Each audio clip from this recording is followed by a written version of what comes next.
Join us nonke bafethu. Right now Orlando Pirates in a crisis right. Sidrophile kwi-league. Ade su number 1 silide iMamelodi Sundowns. Right now su number 2 but ngama-points salingana neMamelodi Sundowns after shayiwe Stellenbosch FC. Kule weekend lesodla neAl Ahly FC. Al Ahly team yale yase-Egypt sayasonke Al Ahly yashanga. So now umbuzo enginawo. Ingabe as fans yipi into icup esidinga kakhulu? Ngabe sidinga iChampions League or sidinga iBetway Premiership? Because judging by game yesterday, I feel like ama players amaningi bengekho kuleya game leya. I feel like team ibe prepared for igame ebazoyidlala neAl Ahly. Because ubonile indlela bedlala ngakhona besingadlalisa kwe team ebine spirit sokuthi ithole 3 points. Ibingekho nje iOrlando Pirates kuleya game. Azi noma mina inobone ngenye indlela. But judging by the way the players played yesterday, I can see ukuthi abadlali sebe prepared for the game abayoyidlala neAl Ahly SC. Ngokwakho wena ezumlandeli weOrlando Pirates, ingabe yipi cup oyidinga ngempela ukuyibona lapha eOrlando Stadium?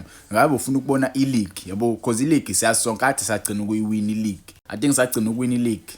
It was around 2012. Yabo 2012. Yeah, 2012. That was the last time we won the league. And besiza kahle ngempela kwi-league. Until sishawa izolishawa iStellenbosch FC. I'm not saying just shayiwe ngesakwazi ukureturn for me. Sengayireturn for me to sibuyele sicongwe. Angifuni lose le iphazamisa abadlali engqondweni mentally. Funa babe strong mentally bazi ukuthi okay, njoba sidlala la sidlalela thina sidlalela amanye ama team. Lushilo ucoach kwi press conference wathi we are running our own race. Asinaka ukuthi obani babenza kanjani kuma race wabo. So njoba sidlala kanje mina ngokwami I feel like ngaba ngcono ukuthi siwine iChampions League nokuthi siwine iBetway Premiership because if you check iChampions League sekunesikhathi ade sayigcina ukuyiwin and we were the first team la eSouth Africa ukuthi sithole istar yabo iChampions ukuthi siwine iChampions League. We were the first team in the southern hemisphere yala eAfrica ukuthi siwine istar. So ngajabula ngempela ukubona Orlando Pirates iphinde win esinye istar sesibili yabo sibe team yokuqala futhi ewin istar sesibili